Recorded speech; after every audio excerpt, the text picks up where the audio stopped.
Super Saravana stores. உச்சநீதிமன்றத்தில் மீண்டும் விஸ்வரூபம் எடுத்திருக்கிறது மேற்கு வங்கத்தினுடைய சேர விவகாரம். மம்தா பானர்ஜி அவர்களுடைய வழக்கில் அடுத்தடுத்து அதிரடியான உத்தரவுகள் பறந்திருக்கிறது. ஒரு ரகசிய கடிதம் என்பது உச்சநீதிமன்றத்திற்கு கல்கத்தாவினுடைய தலைமை நீதிபதியிடமிருந்து போனதுதான் காரணமா?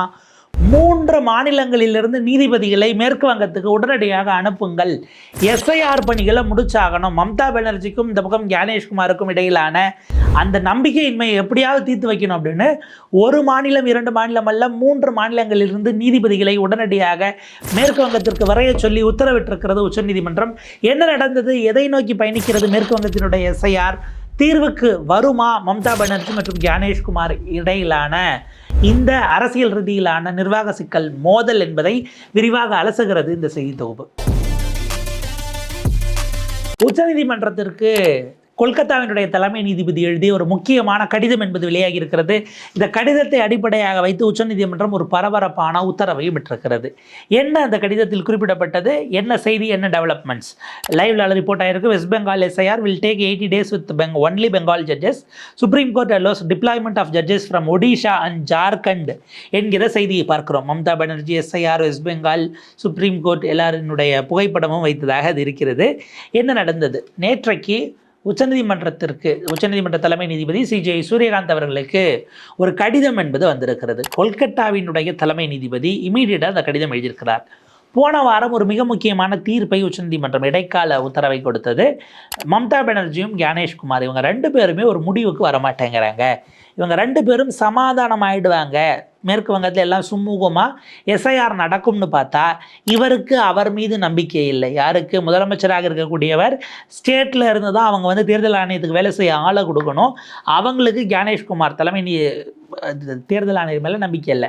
ஞானேஷ்குமார் தரப்புக்கு மம்தா பானர்ஜி அவர்கள் மீது நம்பிக்கை இல்லை. அவங்களால எங்களுடைய அதிகாரிகளுக்கு ஆபத்து வரலாம், உயிருக்கே ஆபத்து அப்படிங்கிற அளவுக்கு மாறி மாறி குற்றம் சாட்டுகிறார்கள். இதை தீர்த்து வைக்கிறதுக்கு ஒரே வழி, இவங்க ஆளையும் போடக்கூடாது, அவங்க ஆளையும் போடக்கூடாது. இந்த பிரச்சனைகள் லாஜிக்கல் டிஸ்கிரிபன்சின்னு சொல்லப்படுகிற 1 கோடிக்கும் பக்கமான வாக்காளர்களை நீக்கலாமா கூடாதா என்பதை முடிவு செய்வதற்காக. ஏன்னா மம்தா பானர்ஜி என்னன்னா ஓப்பன் கோர்ட்லேயே குற்றம் சாட்டுறாங்க. திட்டமிட்டு பாஜக காரர்கள், அதுவும் திரிபுராவில் வேலை செஞ்சவங்களை மைக்ரோ அப்சர்வருங்கிற பேரில் ஏறத்தாழ 8500 பேரை கொண்டு வந்து மேற்கு வங்கத்தில் உள்ள நுழைச்சிருக்கிறாங்க. மேற்கு வங்கத்தை பற்றி அவங்களுக்கு என்ன தெரியும் அப்படின்னு ஒரு கேள்வி கேட்டாங்க. அதை வாதமாகவே தலைமை நீதிபதி அமர்வின் முன்பாக வைத்தார்கள். இந்த விஷயத்தை பரிசீலனை பண்ணாங்க. இன்னும் பல சிக்கல்கள் வந்தது. தேவைன்னா நாங்கள் எங்களுடைய அதிகாரிகளை கொடுக்குறோம் அப்படிங்கிறதாக மம்தா பானர்ஜி வாதிட்டார்கள். 3 நீதிபதிகள் அமர்வு, ஜஸ்டிஸ் விபுல் எம் பஞ்சோலி அவர்கள், அதே போல் தலைமை நீதிபதி சூரியகாந்த் அவர்கள் தலைமையிலான அமர்வு, கூடுதலாக ஜஸ்டிஸ் ஜாமில்யா பக்சி அவர்கள், இவங்க 3 பேர் கொண்ட அமர்வு கடந்த வாரம் ஒரு முக்கியமான தீர்ப்பை கொடுத்தது. அது என்ன அப்படின்னா, இதை சமாளிப்பதற்கு வேறு வழி இல்லாமல் நீதித்துறையை நாங்கள் களத்தில் இறக்குகிறோம். ஏறத்தாழ யாரெல்லாம் அப்படின்னா, நீங்கள் டிஸ்ட்ரிக்ட் ஜட்ஜஸாக இருக்கக்கூடியவர்கள், அந்த ரேங்கில் இருக்கக்கூடிய எல்லாரும் உள்ளே வரணும். இது போக குறைந்தது 3 ஆண்டு எக்ஸ்பீரியன்ஸ் இருக்கக்கூடிய சீனியர் மற்றும் ஜூனியர் டிவிஷன் ஜட்ஜஸ், சிவில் ஜட்ஜஸையும் களமிறக்குங்கள் என்று உச்சநீதிமன்றம் கடந்த வாரம் உத்தரவிட்டு, யாருக்கு போகணும்? உயர்நீதிமன்றம் தான், அவங்களுக்கு கீழே தான் சபார்டினேட் ஜட்ஜஸ் எல்லாம் இருப்பாங்க. ஸோ உடனடியாக கல்கத்தாவினுடைய உயர்நீதிமன்றத்திற்கு இந்த உத்தரவுங்கிறது பறக்கிறது. அது போனதும் அதை பார்த்துட்டு எவ்வளோ பேர் இருக்கிறாங்க என்ன ஏதுங்கிறதெல்லாம் கவனிச்சுட்டு உடனடியாக ஒரு கடிதம் அங்கிருந்து திரும்ப வருகிறது. Chief justice of Calcutta high court எழுதுகிறார், மொத்தம் 50 லட்சம் பெண்டிங் கேசஸ் இருக்கிறது. எது? இவங்களுக்கு வாக்குரிமை இருக்கா இல்லையான்னு செக் பண்ணுறதுக்கு லாஜிக்கல் டிஸ்கிரிபன்சிஸ் அப்படின்னு தேர்தல் ஆணையம் பிரித்து போட்டது இல்லையா? அதில் தீர்க்கப்படாத, விசாரிக்கப்பட வேண்டியது அப்படின்னு மொத்தம் 50 லட்சம் வழக்குகள் பெண்டிங் இருக்குது. 50 லட்சம்னா யோசிச்சுக்கோங்க. இது போக அதான் அன்மேப்டாக இருக்கக்கூடியது, லாஜிக்கல் டிஸ்கிரிபன்சிஸ், இதெல்லாம் ஒட்டு மொத்தமாக இதில் பணியாற்றுவதற்கு 250 நீதிபதிகள் தான் இருக்கிறாங்க. 250 நீதிபதிகள் இதை எடுத்து ஒவ்வொன்றா விசாரித்து ஒரு நாளைக்கு இவ்வளோ கேஸ்ன்னு எடுத்தாலும் கூட 80 நாள் ஆகும். அதாவது அடுத்த 3 மாதம் ஆகும். நீங்கள் நம்ம பிப்ரவரி 23, 24 நீங்கள் வச்சிங்கன்னா மார்ச், ஏப்ரல், மே 24 வரைக்கும் இதை விசாரிக்கிறதுக்கே ஆகிடும். அப்புறம் எங்கெங்கே எஸ்ஐஆர் போடுறது என்று அவர் உடனடியாக அந்த கடிதத்தில் குறிப்பிட்டு, இது நடக்கிற காரியம் இல்லை. 50 லட்சம் கேஸை உட்காந்து 250 பேர் விசாரித்தா வாய்ப்பு இல்லை. அதுக்கு அதை விட முக்கியம், சனி ஞாயிறுலாம் லீவ் எடுக்காமல் வேறு வரணும், அந்த சிக்கல் இருக்குது. கோர்ட் நாளாச்சும் அதில் வெக்கேஷன்ஸ் இருக்கும், இல்லை மற்ற விஷயங்கள் ரொட்டேட் பண்ணுவோம், தீர்ப்புகளை எழுதுறதுக்கான டைம் இதெல்லாம் கிடைக்கும். இது அதை விட பெருசாக இருக்குன்னு கடிதம் வந்தது. இந்த கடிதத்தை உடனடியாக அதை ரெஃபரன்ஸாக எடுத்துக்கிட்டு உச்சநீதிமன்றம் இன்றைக்கு தலைமை நீதிபதி சூரியகாந்த் மற்றும் ஜெயமல்யா பகசி மற்றும் விபுல் பஞ்சுல் ஆகிய ஒரு அமர்வு உடனடியாக ஆர்டரை பாஸ் பண்ணியிருக்கிறாங்க. இடைக்கால உத்தரவு என்பது விரிவுபடுத்தப்பட்டு இப்போது வந்திருக்கிறது. முதல் விஷயம், ஏற்கனவே இருக்கக்கூடிய பெங்காலினுடைய நீதிபதிகளை தாண்டி சீஃப் ஜஸ்டிஸுக்கு தேவை ஏற்பட்டால் civil judges senior and junior டிவிஷனை 3 வருடங்களுக்கு குறையாமல் இருக்கிறவர்களை உள்ளே சேர்த்துங்க. 2, 3வது அவருக்கு ஹியூமன் ரிசோர்ஸ் தேவை அப்படின்னும் போது தேவை ஏற்பட்டால் அக்கம் பக்கத்து மாநிலங்களில் இருக்கக்கூடிய ஜார்க்கண்ட், இந்த பக்கம் ஒரிசா 2 தலைமை நீதிமன்றங்களின் ஃபெல்லோ பிரதர் ஜட்ஜஸ் தலைமை நீதிபதிகளை அப்ரோச் பண்ணி அந்த மாநிலத்தில் இதே போல் இருக்கக்கூடிய ஓய்வு பெற்ற நீதிபதிகள், இப்போது சர்வீஸில் இருக்கக்கூடிய நீதிபதிகள், அவங்களுக்கு இதே மாதிரி டிஸ்ட்ரிக்ட் ஜட்ஜஸாகவோ சீனியர் ஜூனியர் சிவில் ஜட்ஜஸாகவோ 3 ஆண்டுகளுக்கு மிகாமல் இருக்கக்கூடிய நீதிபதிகளையும் அழைத்து வரலாம். அவர்களுக்கான பயண செலவு, அவர்களுக்கான மதிப்பூதியம், இது அத்தனை செலவுகளையும் தேர்தல் ஆணையம் ஏற்றுக்கொள்ள வேண்டும். அதே போல் ஜார்க்கண்ட் மற்றும் ஒரிசாவினுடைய தலைமை நீதிபதிகள் இதை பார்த்திங்க அப்படின்னா ஒரு சிம்பத்தியோடு நீங்கள் அதை பார்த்து ஒரு வேலை நடக்கணும், இமீடியட்டாக தேவை அப்படிங்கிறத கருத்தில் கொண்டு அந்த கோரிக்கைக்கு செவிசாய்த்து அவர்கள் அதுக்கு உடன்பட்டு நடக்க வேண்டும் அப்படிங்கிறத இந்த நீதிமன்றம் அவர்களுடைய கவனத்திற்கு கொண்டு செல்கிறது. அதே போல் பார்த்திங்கன்னா இந்த மாதிரியான ஒர்க்கர்ஸ் எப்படி பண்ணணும், என்ன ஏது அப்படிங்கிறதெல்லாம் ஏற்கனவே எஸ்ஐஆர் வெஸ்ட் பெங்கால் வழக்கில் கொடுக்கப்பட்டது. செப்டம்பர் 8ஆம் தேதி 2025 ஆதார் கார்டு அக்செப்ட் பண்ணப்பட்ட அந்த உத்தரவை எடுத்துக்கொண்டு அதே போல் 10ஆம் வகுப்புக்கான அந்த அட்மிட் கார்டு, அதில் அந்த மார்க் ஷீட், மத்தியமிக்க பாஸ் சர்டிஃபிகேட் இருக்கு இல்லையா, அதையும் சப்மிட் பண்ணலாம். எதெல்லாங்கிறதெல்லாம் இதற்கு முன்பாக நீதிமன்றம் கொடுத்துருக்கக்கூடிய உத்தரவுகளை சரிவர அமல்படுத்த வேண்டும். ஏன்னா இப்போ நீதிபதிகளை உள்ள அமைச்சிருவீங்க, அவங்க எதை ஃபாலோ பண்ணணுங்கிற ப்ரொசீஜர் இருக்குது. தேர்தல் ஆணையம் அவங்களுக்கெல்லாம் ட்ரைனிங் கொடுக்குறதுக்கெல்லாம் இப்போ வழி இல்லை. ஸோ நம்முடைய உத்தரவை அவங்க ஃபாலோ பண்ணால் போதும் அப்படின்ட்டு அந்த தேதிகளையும் குறிப்பிட்றாங்க. இது கூட இஆர்ஓஸ், ஏஇஆர்ஓஸ் இந்த ஜுடிஷியல் ஆஃபீஸர்ஸோட இருந்து அவங்க கேட்கக்கூடிய விஷயங்களை செய்து தர வேண்டியது இவர்களுக்கான பொறுப்பு என்பது 4வது பாயிண்ட்டாக குறிப்பிட்றாங்க. அடுத்தது ரொம்ப முக்கியமானது, இப்போ இவ்வளவு டெவலப்மெண்ட்ஸ் வந்திருந்தாலும் கூட மிக மூத்த வழக்கறிஞர்கள், நீங்கள் அரசின் சார்பில் அங்கே கபில் சிபில் ஆஜராகிறாரு, கல்யாண் பானர்ஜி ஆஜராகிறாரு, கோபால் சங்கர் நாராயணன், மேனகா குருசுவாமி, அவங்க ஸ்டேட்டுக்காகவும் திரிணாமுல் காங்கிரஸ்க்காகவும் மற்ற பெட்டிஷனர்ஸ்க்காகவும் ஆஜராகிறாங்க. அந்த பக்கம் தேர்தல் ஆணையத்திற்காக மூத்த வழக்கறிஞர் தம்ம சேஷாதிரி நாயுடு ஆஜராகிறாரு. அவர் பல விஷயங்களை கொண்டு வராரு. விவாதங்கள் அப்படிங்கிறது போயிட்டுருக்கிறது. இதுக்கு நடுவில் தான் நம்ம கவனிக்க வேண்டியது என்னென்னா, வேறு ஸ்டேட்லேருந்து வரக்கூடியவர்கள், அதில் ஒரு சிக்கல் அவங்க எழுப்புகிறாங்க. வேறு ஸ்டேட்லேருந்து வரக்கூடியவர்களுக்கு பெங்காலி புரியுமா? ஏன்னா மக்கள் லோக்கல் லாங்குவேஜ் பெங்காலி தான். ஒரு முக்கியமான பிரச்சனை. ஏன்னா கல்யாண் பானர்ஜி திருவண்ணாமலையினுடைய எம்பியாகவும் இருக்கிறார் அப்படிங்கிறத நம்ம அடிக்கோட்டுக்கணும். இப்போ அவர் கொண்டு வந்த சிக்கல் இருக்கு இல்லையா, பானர்ஜிங்கிறது என் பேர், ஆனால் பெங்காலியில் நான் எழுதும்போது பந்தோபாத்தியாயின்னு எழுதுவேன். நீங்கள் ஒரு சாஃப்ட்வேரை போட்டிங்கன்னா 2 வேறு வேறுன்னு அது பிரித்து போட்டுரும். எப்படி மேட்ச் ஆகுங்கிறதும் அந்த மொழி சிக்கல் அப்படிங்கிறதையும் கூட அவர்கள் கொண்டு ஒரு சிக்கலாக இன்றைக்கு பதிவு செய்கிறார்கள். அப்போ அதுக்கு உதவி பண்ண வேண்டியது, அதை ப்ராப்பராக கொண்டு சேர்க்க வேண்டியதுங்கிறது யாருக்கான பொறுப்புங்கிறதையும் நீதிமன்றம் சொல்ல வருகிறது. இதில் ஒரு ட்விஸ்ட் என்ன அப்படின்னா, இப்போ இவ்வளோ உத்தரவுகள் தேர்தல் ஆணையத்துக்கு போயிருக்கு. அதனால் நீதிமன்றம் அதில் ஒரு விஷயத்தில் அடிக்கோடிட்டு ஒரு உத்தரவை பிறப்பித்திருக்கிறார்கள். இது ஏறத்தாழ இந்த 50 லட்சம் வாக்காளர்களுக்குமான நியாயமான ஃபேரான ஒரு உத்தரவாக இருக்குமா என்கிற கேள்வி, சந்தேகம் நமக்கு எழுகிறது. இது விமர்சன பார்வை. அதுக்கு உள்நோக்கம் நம்ம கற்பிக்கல, விமர்சன பார்வையாக வைக்க வேண்டியது. 28ஆம் தேதி சொன்னபடியே வாக்காளர் பட்டியலை நீங்கள் ரிலீஸ் பண்ணலாம். இன்னும் 50 லட்சம் பேரை விசாரிக்க வேண்டியிருக்கு. நீதிமன்றம் என்ன சொல்கிறாங்க, அன்மேப்டு இன்கம்ப்ளீட்டாக இருந்தாலும் நீங்கள் ஃபைனல் லிஸ்ட்டை ரிலீஸ் பண்ணிக்கோங்க, அதற்கு பிறகு இந்த 50 லட்சம் பேரை நீங்கள் விசாரிக்கிறீங்க இல்லையா, இதில் தகுதியுடைய வாக்காளர்கள் என்று அவர்கள் அதை பூர்த்தி செய்கிறார்கள் என்று சொன்னால், அதற்கு பிறகு சப்ளிமெண்ட் லிஸ்ட் போட்டு கூடுதல் வாக்காளர் பட்டியல், இறுதி வாக்காளர் பட்டியலில் கூடுதல் இறுதி வாக்காளர் பட்டியல்னு ஒன்று போட்டு அதில் நீங்கள் சேர்த்து அந்த வாக்காளர்களையும் அதில் கொண்டு போய் இணைத்து கொள்ளலாம் என்பதை இந்த நீதிமன்றம் உத்தரவாக இடுகிறது. பிப்ரவரி 28 வாக்காளர் பட்டியலை மிக நிச்சயமாக நீங்கள் பப்ளிஷ் பண்ணிக்கலாம் என்று அதில் ஒரு அக்கண்ணாவை வைத்து 3 நீதிபதிகள் அமர்வு உத்தரவிட்டிருக்கிறார்கள். இதனோடு சேர்த்து ஆர்டிகல் 142 பயன்படுத்தி எங்களுடைய ஸ்பெஷல் பவரை என்வோக் பண்ணி தான் நாங்கள் இந்த உத்தரவை இட வருகிறோம்.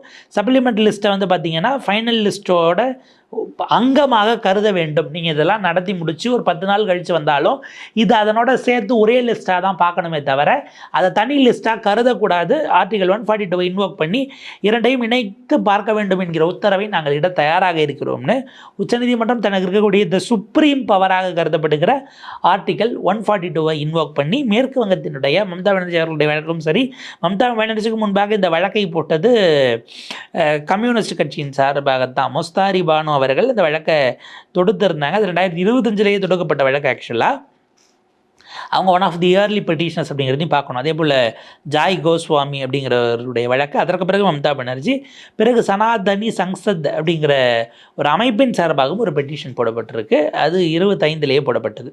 ஸோ இப்படியான வழக்குகள் அதனுடைய இதில் தான் இவ்வளவும் பாஸ் ஆனாயிருக்கு.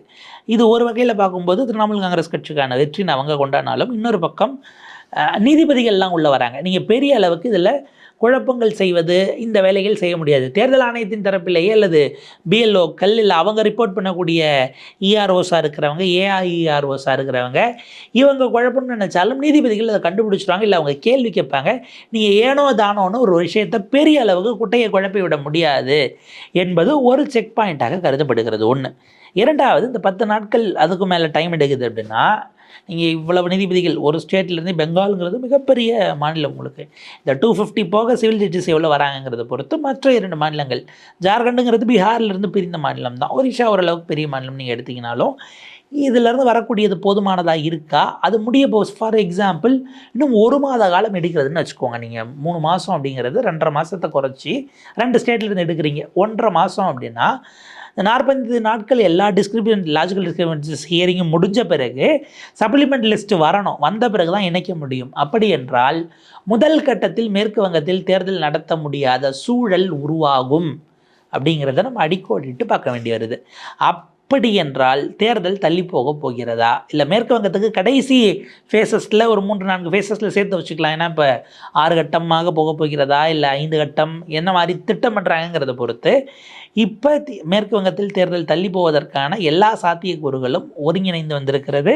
அதற்கு காரணமாக மம்தா பானர்ஜியினுடைய வழக்கில் உச்சநீதிமன்றம் கொடுத்திருக்கக்கூடிய இந்த இடைக்கால உத்தரவுகள் அமைந்திருக்கிறது அப்படின்னு நம்ம பார்க்க வேண்டியிருக்கிறது. இப்போ நம்ம உச்சநீதிமன்றத்தின் மீது நமக்கு இருக்கக்கூடிய விஷயங்கள் என்ன அப்படின்னா, இவ்வளவு பெரிய சட்ட சிக்கல்களை நோக்கி போவதற்கு ஏன் நீதியரசர்கள் அப்படியான ஒரு பார்வையை அனுமதித்தார்கள் அப்படின்னு ஒரு கேள்வி எழுது. என்னென்னா, 3 மாநிலங்களிலிருந்து வழக்கு போடப்படுகிறது. பீகாரில் இருந்து எஸ்ஐஆரை எதிர்த்து அங்கே இருக்கக்கூடிய எதிர்க்கட்சிகள் ஒரு வழக்கு தொடுக்கிறாங்க. இந்த பக்கம் தமிழ்நாட்டிலிருந்து ஆர்எஸ் பாரதி அவர்கள் ஒரு வழக்கு தொடுக்கிறார் திமுகவின் சார்பில். அங்கே பார்த்திங்கன்னா மம்தா பானர்ஜி, அதே போல் கம்யூனிஸ்ட் கட்சியிலேருந்து அவங்க முஸ்தாரி பானு, இப்படி பலரும் வழக்கு தொடுக்கிறார்கள்.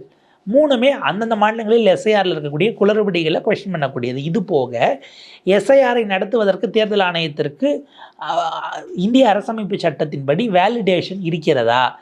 Is SIR process whatever is named as SIR as of now, தற்போதைக்கு எஸ்ஐஆர் என்று சொல்லி நடத்தப்படுகிற இந்த ப்ராசஸ் இருக்குது இல்லையா, இதில் இது பழைய எஸ்ஐஆர் மாதிரி இல்லை. ஒன்று.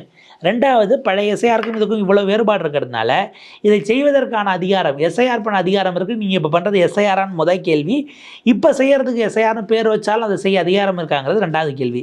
கான்ஸ்டிடியூஷனல் வேலிடிட்டி ஆஃப் எஸ்ஐஆர் என்கிற வழக்கு தொடுக்கப்பட்டு அது விசாரணைக்கு ஏன் எடுத்து ஒரு ஃபைனல் காலை நோக்கி போகலைன்னு ஒரு கேள்வி எழுகிறது.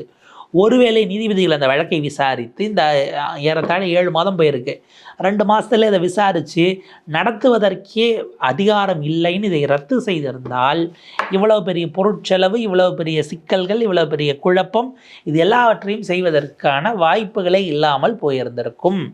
நீதிமன்றம் அது ரொம்ப டைம் எடுக்கும், இல்லை அது ரொம்ப பெரிய லீகல் கொஸ்டினாக போகும் என்பதற்காக இதை கையில் எடுத்து 3 ஸ்டேட் வழக்கு போட்டாங்க. ஒவ்வொருவருக்கும் ஏறத்தாழ ஒவ்வொரு விதமான அல்லது வெவ்வேறு பார்வை கொண்ட இடைக்கால உத்தரவுகளை நீதிமன்றம் கொடுத்துருக்கிறது. பீகாரில் சொல்கிறாங்க, உங்களுக்கு டிஸ்ட்ரிக்ட் வைஸாக லீகல் சர்வீஸ் அத்தாரிட்டி டிஎல்எஸ்ஏ அவங்க உள்ளே வருவாங்க, உதவி செய்வார்கள், அதனுடைய தரவுகள் தொகுத்து அவங்க அங்கே இருக்கக்கூடிய மாவட்ட வாரியாக தொகுக்கப்பட்டு பூத் வாரியாக உள்ளே போய் வேலை பார்த்து அதை தொகுத்து மாவட்ட வாரியாக வந்து மாவட்டத்திலேருந்து ஸ்டேட்டுக்கு போய் ஸ்டேட்லேருந்து ரெஜிஸ்ட்ராருக்கு போய் அது எங்களுக்கு உச்சநீதிமன்றத்துக்கு வரணும் ப்ராக்ரஸ் ரிப்போர்ட் அப்படின்னு சொன்னீங்க. அது பீகாருக்கு மட்டுமான வழக்காக போனது. தமிழ்நாடு வழக்கில் அதுக்கு முன்பாக மேற்கு வங்கத்திலேயே அதுக்கான ஒரு ஆர்டர் டைரக்ஷனை வாங்கிட்டாங்க. நீங்கள் வந்து நீக்கப்பட்டவர்களுடைய பெயரை டிஸ்பிளே பண்ணணும், அவருடைய பெயரை பூத் வாரியாக நீங்கள் எங்கே டிஸ்பிளே பண்ணணும், எப்படி டிஸ்பிளே பண்ணணும், அவங்களுக்கு தகவல்களை தெரிவிக்கணும், எக்ஸ்ட்ரா கூடுதல் ஒரு வாரம் கொடுக்குறோம் அப்படின்லாம் சொன்னது தமிழ்நாட்டில் வந்தது. வெஸ்ட் பெங்காலுக்கும் வந்தது. இப்போ வெஸ்ட் பெங்காலில் இவ்வளவு நாங்கள் சொன்ன பிறகும் இந்த வழக்கை தீர்த்து வைக்க முடியவில்லைங்கிறதுனால சமரசத்துக்கு இல்லாமல் 2 பார்ட்டி இல்லாமல் 3வது ஒரு பார்ட்டியாக நீதிபதிகளையே உள்ளே இறக்குறோம் அப்படின்னு ஒரு உதவிட்டுருக்கிறீங்க. ஒரு ஸ்டேட் நீதிபதி பார்த்தாலும் 3 ஸ்டேட்டுக்கும் பண்ணியிருக்கிறீங்க. இப்போ ஒரு பிரச்சனையை தீர்த்து வைப்பதற்காக 3 மாநிலங்களுக்கு 3 வெவ்வேறு விதமான சொல்யூஷனை கொடுத்ததற்கு பதிலாக இதே பிரச்சனையோட நாளைக்கு அகிலேஷ் யாதவ் வருவார், இதே பிரச்சனையோட நாளைக்கு ஹேமந்த் சோரன் வருவார், இதே பிரச்சனையோட நாளைக்கு வந்து பார்த்திங்க அப்படின்னா மத்திய பிரதேஷ்லேருந்து திக்விஜய் சிங் கிளம்பி வருவார், இதே பிரச்சனையோட பூபேஷ் பாகல் வருவார் சத்தீஸ்கர்லேருந்து, இதே பிரச்சனையோட ஒமர் அப்துல்லா கிளம்பி வருவார். இப்போ இவ்வளவு சிக்கல்கள் இருக்குல்ல, இதை இவங்க ஒவ்வொருவரும் தனித்தனியாக வந்து ஒவ்வொரு வழக்காய் விசாரிப்பதற்கு பதிலாக தேர்தல் ஆணையத்துக்கு ஒரு எஸ்ஓபி ஒன்றே எஸ்ஐஆரோட கான்ஸ்டிடியூண்ட் வேலிடிட்டி விசாரிச்சிருக்கணும், அல்லது தேர்தல் ஆணையம் எஸ்ஐஆர் நடத்துவதற்கு ஒரு ஸ்டாண்டர்ட் ஆப்ரேட்டிங் ப்ரொசீஜரை வகுக்க வேண்டும். தாவேக்கா ஒரு சம்பவம் நடக்கிறது, நீதிமன்றம் எஸ்ஓபின்னு எல்லா அரசியல் கட்சிகள் கூட்டத்துக்கும் போடுவதற்கு உத்தரவிடுறாங்கல்ல, அதை ப்ராசஸ் செய்கிறாங்கல்ல, தேர்தல் ஆணையம் எஸ்ஐஆரை எப்படி செய்ய வேண்டும் என்ற ஒரு ஸ்டாண்டர்ட் ஆப்ரேட்டிங் ப்ரொசீஜரை நாங்கள் வகுக்கிறோம், டிவைஸ் பண்ண பிறகு இந்தியா முழுக்க நடத்துங்க என்று சொல்லி குறைஞ்சபட்சம் ப்ராசஸ் ஆப்டிமைசேஷன் காட்சி நீதிமன்றம் போயிருந்தால் இவ்வளவு நீண்ட தூரம் பயணம் விரயம் எல்லாம் இல்லாமல் போயிருக்கும் அப்படிங்கிறது தான் நம்முடைய பார்வையாக இருக்கிறது. இந்த விஷயங்களை இப்போது தவறவிட்டிருக்கிறார்கள். தேர்தல் ஆணையத்திற்கு இன்னமும் ஒரு எட்ஜ் இருக்கிறது. நீதிமன்றம் 142 இன்வோக் பண்ண பிறகும் தேர்தல் ஆணையம் அதில் விளையாடினா என்ன நடவடிக்கை எடுக்க போகிறீர்கள், இதுவரைக்கும் செய்த தவறுகளுக்கு அவர்களின் மீது என்ன அக்கௌண்டபிலிட்டி ஃபிக்ஸ் பண்ண போகிறீங்கிற கேள்வி இந்தியாவினுடைய மாண்பமை உச்சநீதிமன்றத்தின் முன்பாக இருக்கிறது. தன்னுடைய வாக்கை திரும்ப திரும்ப இருந்த வாக்கை இப்போ நிரூபின்னு கேட்பதற்கு அந்த இடத்தில் அல்லாடுகிற சாமானியனுடைய குரல் தனக்கு இருந்த தன்னுடைய வாக்குரிமையை இப்போது நீண்ட காலத்துக்கு பிறகு மீண்டும் நிரூபிக்க சொல்லி அதன் மூலமாக அல்லாடுகிற சாமானியர்களின் குரல் உச்சநீதிமன்றம் வரை எட்டுமா என்கிற கேள்வியும் தொக்கி நிற்கிறது. பார்ப்போம் இது எப்படி பயணிக்கிறது அப்படிங்கிறத பொறுத்து வேறொரு காணொலியில் விரிவாக பேசலாம்.